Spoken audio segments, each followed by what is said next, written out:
Hello, sixth grade. I have decided that instead of focusing on frustrations in my life, I'm going to try to focus on thankfulness. So, I'm going to start videos and I may post on LMS, I haven't decided, something I am thankful for. So for right now, the thing I am thankful for is my father-in-law got a deer this past week and he doesn't eat the venison, so he gives it to us. And then my husband was able to get a deer, so we have 2 deers worth of meat that will be processed, my husband is working up and getting in our freezer. Yay, pretty excited about that. Love breaks, love holidays like Thanksgiving, but it does kind of mess with things as far as timing out tests and stuff. And then you throw in LMS and my timing of everything goes completely out the window. I had originally planned on hoping to get the test in by Tuesday. I just don't see time-wise how we can do that. So the test will be next Tuesday, which means you all got to keep up with studying for your test and being prepared for it by next Tuesday. So you're going to be like all the rest of my classes. Get in 4 simple solutions in 2 days because I was going to give you some class time to work on them and then assign some for homework. So now it's all going to be online. So I am trusting you to do simple solutions 55 and 56 on Monday and then check them. And then on Tuesday, trusting you to do simple solutions 57 and 58 and then check them. And then on Tuesday, you'll do the open book simple solutions quiz, just like we talked about in class Friday. So that's this week. That's all that's like due this week, I guess you would say. The other thing is this week, I want you to be working on your test study guide and checking your test study guide. I haven't decided for sure how I'm doing that. I'm thinking. Okay, yes. And then after, like I said, your test will be December I don't have my calendar in front of me because my phone is my calendar. But it'll be the Tuesday after Thanksgiving is when the test will be. That's also when the skill sheet, that is the crossword puzzle that I told you all to start working on. When you got done with the test study guide, that skill sheet 28. Yeah, skill sheet 28. That will be due the next Tuesday as well. I'm very confused because I'm making the video on Saturday talking about Monday and Tuesday and things being due the Tuesday after Thanksgiving. So bear with me. So as I said, I'm going to do things a little bit different as far as the test study guide. Desperate times call for desperate measures and creativity. So here we go with test study guide, studying for the test. Because the test will be closed book. I will be trusting you on that Tuesday next week to have your book closed and to be studying for it just like you would for a normal test. Sorry, everything's moving because I'm trying to figure out what I'm doing. Not my normal way of teaching. I miss normal. All right, I about got things situated. Sort of, maybe, kind of. All right, now let's try flipping aha! This works. Okay, let me zoom in. Okay, so the first part of your test is the map. The test study guide is I tell you have a map. Yeah, I'm still going. Okay, so I tell you for the map that you will need to be able to find,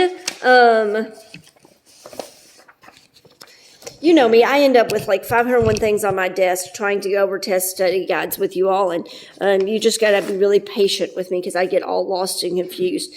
So mountains.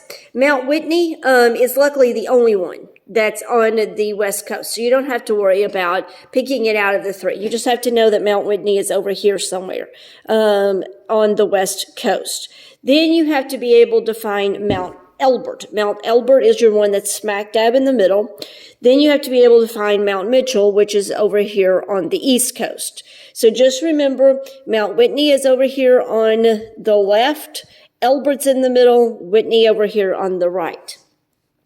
Labrador Peninsula, that's up here. You don't have to worry about finding the other weird one, so you just have to be able to find the Labrador Peninsula, which is up there.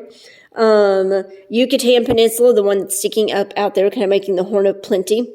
Your Sierra Madres, remember Sierra Madre Occidental is the one that's on the left side. The Oriental would be on the side facing China, the Orient. So the Occidental is on the left side.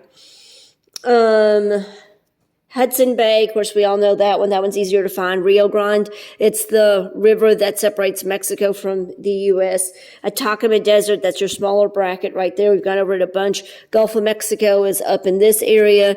Amazon River, main river of South America. Hopefully you can actually see what I'm pointing at. Gulf of Tehuantepec. Now that's the weirdest one you got to find, but the Gulf of Tehuantepec is on the back side of Central America, on this side over here of Central America. And then Gulf of Panama is down here at the very bottom, because remember Panama is at this little tiny strip down here. So Gulf of Panama would be right there.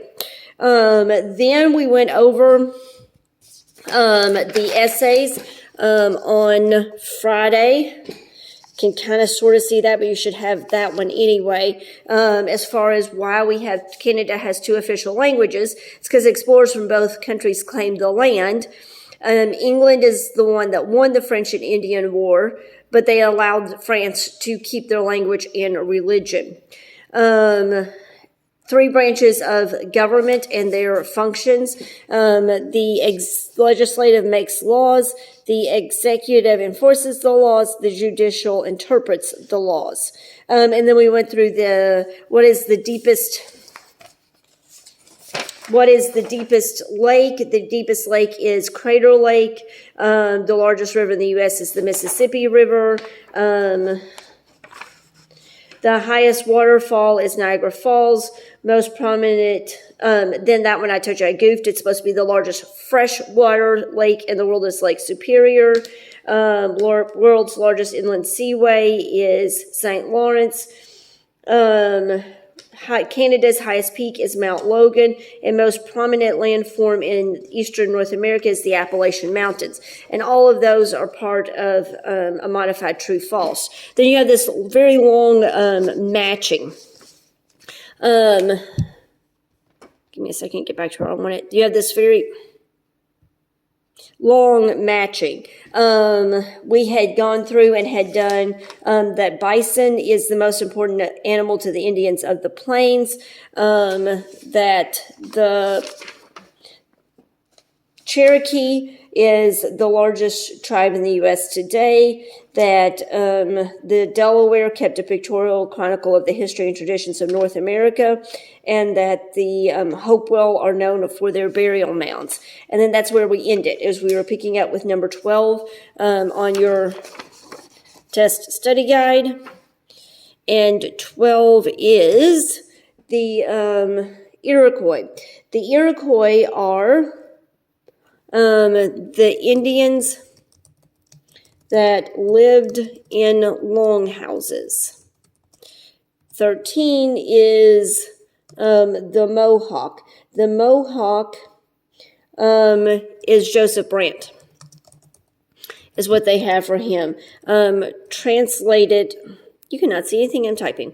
Translated portions of, good thing because I can't type well.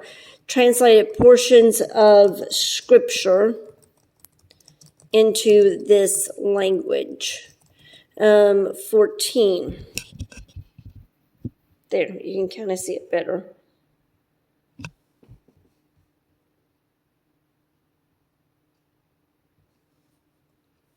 No, that's what I want to do. Thank you. Okay. 14. What is 14? The Moravians. The Moravians are Count von Zinzendorf. I just love saying that dude's name. I mean, it's just a fun name to say. Zinzendorf. Was the leader of this group that was active in missionary work. 15. Navajo, the Navajo Indians. Indians that were famous for their weaving of rugs. They're your rug group. 16. Separatist. That one, don't overthink it. The separatists wanted to separate from the church. People who wanted to separate from the Church of England. The good thing about doing it this way is, unlike in class where you can't pause me, you can pause this whenever you want to try to copy or re-listen to something or whatever. Shawnee, their name means southerner. 18. Quakers. The Quakers were the Society of Friends. 19. Wampanoag. That's your Thanksgiving Indians. The way they worded on the test is Indians invited to the first Thanksgiving. 20. The next one is short answer. This part of the test is short answer. Two main weaknesses of the Articles of Confederation: could not collect taxes. I'm telling you what I can type. And no power to settle arguments. There, now you can actually see. Let's see here. Let's go with that. There you go. Now you can see it. 21. Who is given the credit for doing the most work at the Constitutional Convention? That is James Madison. Remember, he is known as the father of the Constitution. 22. Two houses of Congress. Senate, if I could spell it, Senate and House of Representatives. 23. Name the lady who is said to have stitched the first U.S. flag. Betsy Ross. 24. Washington's farewell address. Basically, the question, that's actually the answer. The question is that he thanked the American people and urged them to be responsible. Put that on the next line. Responsible. The actual question is, Washington thanked the American people and urged them to be responsible citizens in this speech when he finished his term as president. And the answer is his farewell address. And then 25 is Old Deluder Satan Act. Once again, that's the answer. The question is, name the act that passed in 1647, establishing first public schools. And that is where we're going to call it quits for today. Like I said, if you can't read any of these, you can post it and ask me, but I think I've got it so that you can see all of it. And then, like I said, you can pause it as much as you need to go back and find the answers. You're the one in the class that's actually going to get 2 videos this week because we'll continue going over this test study guide tomorrow. So by tomorrow, you'll need to have it finished before you click on the video, so you can finish checking it tomorrow. And then the test will be a week after that. I hate having a test going over a week, but I'm not giving you a test over Thanksgiving break. So, but remember to be studying for it over Thanksgiving break and also working on skill sheet 28 because that will be due the same Tuesday as the test. Have a great Thanksgiving, enjoying it however your Thanksgiving may look in this messed up year, and I will talk to you later.